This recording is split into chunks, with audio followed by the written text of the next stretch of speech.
मैं माला वगैरह करता हूँ, लेकिन कभी कभी है ना फ्रस्ट्रेशन हो जाता है, वो हैवीनेस हो जाता है। थॉट प्रोसेस बहुत बार रहता है, अच्छा रहता है, लेकिन कभी कभी बहुत बेकार हो जाता है। Means you try to be, या I force myself to be more positive, and I get frustrated. वो भी निकलना बहुत जरूरी है क्योंकि वो डीप रूटेड भरा है। तो ये एक स्टरिंग प्रोसेस है। जैसे हम मेडिटेशन, माला करना, बैठना, ये एक स्टरर का काम करती है जो मंथन शुरू करता है, अंदर के ओशियन को वो मथता है। तो नेचुरली जो समुद्र मंथन हुआ था तो पहले क्या निकला था? हलाहल विष निकला था। ऐसे कोई भी मंथन होता है तो पहले जो हमारी डिफेक्ट्स है वो सरफेस पे आके धीरे धीरे निकलती है। अभी you are a beginner in the sadhana, तो नेचुरली कैसे जैसे जैसे जल पीते जाओगे, और गुरु का संग बहुत जरूरी होता है क्योंकि उनकी पॉजिटिविटी व्यक्ति को, सामने वाले को, उसकी ऑरा को प्योरीफाई करके पॉजिटिव बना देती है। इसीलिए हमेशा पॉजिटिव व्यक्ति के लोगों के संग में रहना चाहिए। मैं ज्यादा करके इसलिए बोलती हूँ पॉजिटिव लोगों की बायोग्राफी पढ़ो, उनका पॉजिटिव चिंतन मनन करो।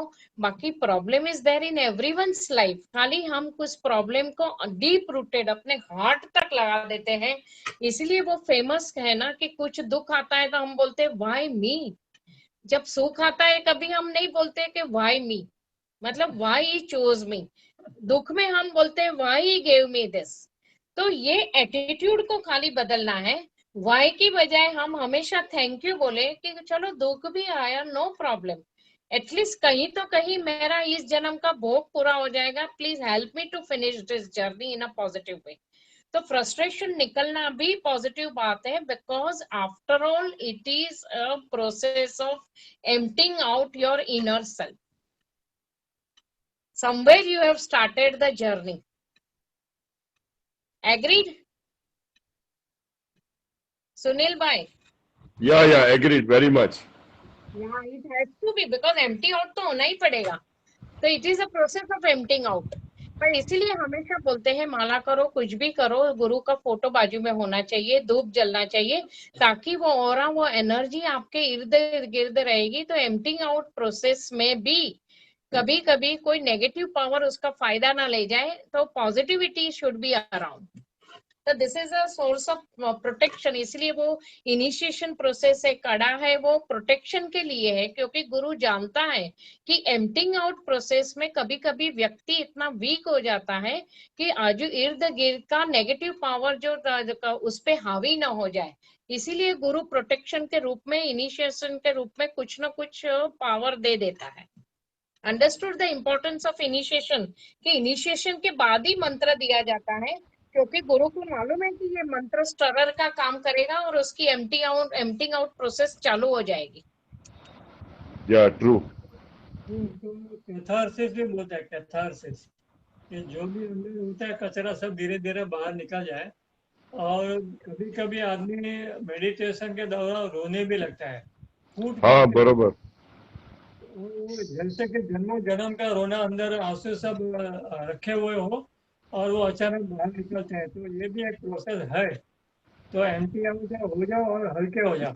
और it takes time, never compare with other individual, that process takes time, depends upon the कितना अंदर भरा पड़ा है। और वो एक जन्म का नहीं होता, बहुत जन्मों का होता है। तो वो फिर गुरु जानता है, और उसको प्रोसेस को कितना स्पीड अप करना, और वो कभी तभी स्पीड अप करेगा कि जब आप इतने पॉजिटिव लोगों के बीच में होते हो। इसीलिए अपना, मैंने बार बार कहती हूँ, रेसिडेंशियल गुरुकुल प्रोजेक्ट या रेसिडेंशियल गुरुस्थान का जो प्रोजेक्ट चल रहा है वो मालिक करे जल्दी हो जाए। तो साथ रहने से और पॉजिटिव वाइब्रेशन में रहने से बहुत जल्दी एम्प्टिंग आउट प्रोसेस फास्ट हो जाती है, और बहुत हेल्प मिलती है व्यक्ति को, क्योंकि गुरु उसको संकल्प से बाउंड्री कर देता है कि इस बाउंड्री में नेगेटिव पावर एंट्री नहीं होगी। तो फिर एम्प्टिंग आउट प्रोसेस फास्ट हो जाती है, तो फिर वो व्यक्ति को फायदा ही करता है। बाकी हम गृहस्थी है, इसीलिए बोलते हैं कि जैसे ये वेबिनार भी चलता है तो मेरे यहाँ दिया जलता ही रहता है। तो वो दिए का भी एक पॉजिट से ही हम ये डिस्कशन कर रहे हैं, तो वो पावर ही काम कर रही है हम लोगों को आपस में जुड़ने के लिए। तो या दिया या धूप दोनों जलते रहते हैं। धूप तो खैर पेड़ का एसी चलता है तो धूप बंद हो जाता है, पर दिया जलता रहता है, तो कुछ ना कुछ जलती रहनी चाहिए।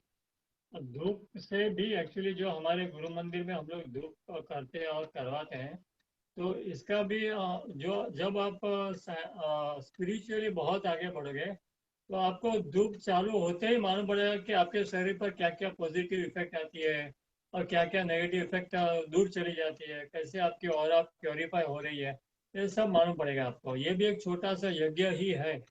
यदि नलिनी जी को यज्ञ करना है ना, तो वो धूप करे और थोड़ी देर घर में बैठे, एकदम बाहर ना निकल जाए, अपने आप सब यज्ञ हो जाएगा। कुछ लोग सामने आते हैं ना, तो उनके खाली वीडियो कॉन्फ्रेंसिंग में खाली देखते हैं ना, तो घर देख के भी मालूम पड़ता है कि कितने पॉजिटिव वाइब्रेशन है और कहाँ कुछ गड़बड़ है। इतना कुछ मालूम पड़ जाता है, वो भी गुरु कृपा है। तो ये धीरे धीरे ये पावर सब में डेवलप हो जाएगी। जितना जल पियोगे, जितनी मानता, तुम्हारी मानता जितनी होगी, उतना अचीवमेंट होगा। और आप तो श्री एम की बायोग्राफी पढ़ी, तो आपको अभी समझ में आया कि एक बार गुरु से हृदय है रिश्ता बना तो वो जन्मों जन्म चलता है, till you reach to the perfection.